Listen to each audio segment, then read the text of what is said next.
Sur Internet, une véritable bataille d'idées fait rage en ce moment. D'un côté, on a une conviction qui est de plus en plus partagée, les politiques européennes pour l'égalité des genres seraient en fait une attaque contre les hommes. Et de l'autre, on a les faits, les chiffres, qui racontent une histoire bien différente. Alors, essayons de démêler tout ça. Voilà la question qui est posée, et elle est plutôt directe. L'Union européenne serait-elle devenue anti-homme? C'est en tout cas l'affirmation centrale qu'on entend dans de plus en plus de communautés masculinistes sur Internet, et il faut le dire, cette idée gagne en popularité. Et derrière cette idée, il y a tout un écosystème qu'on appelle la manosphère. En gros, c'est un vaste réseau de forums, de chaînes YouTube, de groupes en ligne, qui tous promeuvent l'idée que les hommes seraient aujourd'hui les vraies victimes de la société moderne.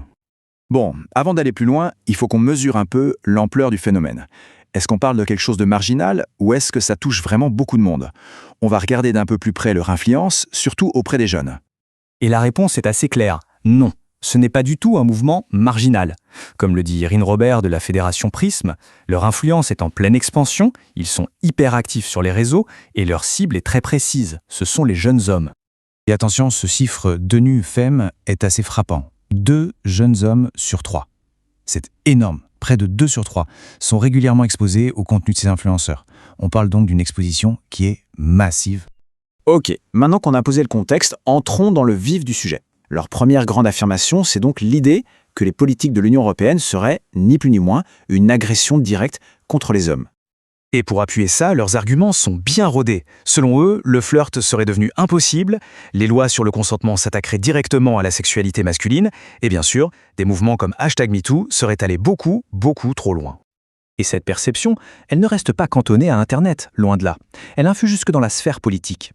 Le Parlement letton, par exemple, a utilisé ces mots exacts pour justifier son retrait de la Convention d'Istanbul, un traité qui, pour rappel, a pour but de protéger les femmes de la violence. Ok, ça c'est pour l'affirmation. Mais alors, quelle est la réalité sur le terrain? Qu'est-ce qui a bien pu motiver ces politiques au départ?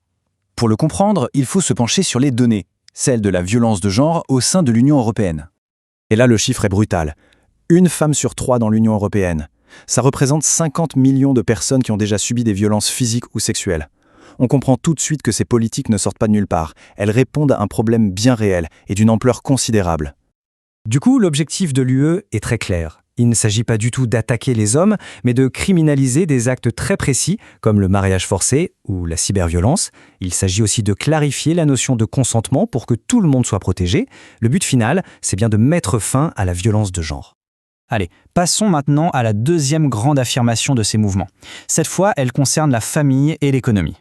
L'idée qu'ils avancent est la suivante. En encourageant les femmes à travailler, on affaiblirait la famille traditionnelle.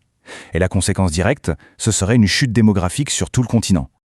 Mais encore une fois, est-ce que cet argument tient la route quand on le confronte aux données économiques? Allons voir quels sont les facteurs qui sont réellement en jeu. Ici, le face-à-face est direct. Les études montrent que ce n'est pas le travail des femmes qui freine la natalité. Les vrais responsables, ce sont l'instabilité économique, le chômage et le coût du logement qui explose. D'ailleurs, en parlant de travail, il faut noter qu'un écart d'emploi important persiste. On est à 80% pour les hommes, contre seulement 70% pour les femmes. On voit bien que l'égalité sur le lieu de travail est encore loin d'être une réalité. Et cet écart, il a un coût économique absolument colossal pour l'Union européenne, 370 milliards d'euros chaque année. L'égalité, ce n'est donc pas seulement une question de justice, c'est aussi un véritable impératif économique. Alors, après avoir fait ce tour d'horizon entre les affirmations et la réalité des chiffres, la question se pose, où en est vraiment l'Union européenne aujourd'hui en matière d'égalité des genres? L'indice d'égalité de genre donne à l'Union européenne un score de 71 sur 100. Ça montre que oui, des progrès ont été faits. Mais ça souligne surtout que la parité totale, le fameux 100 sur 100, est encore loin, très loin.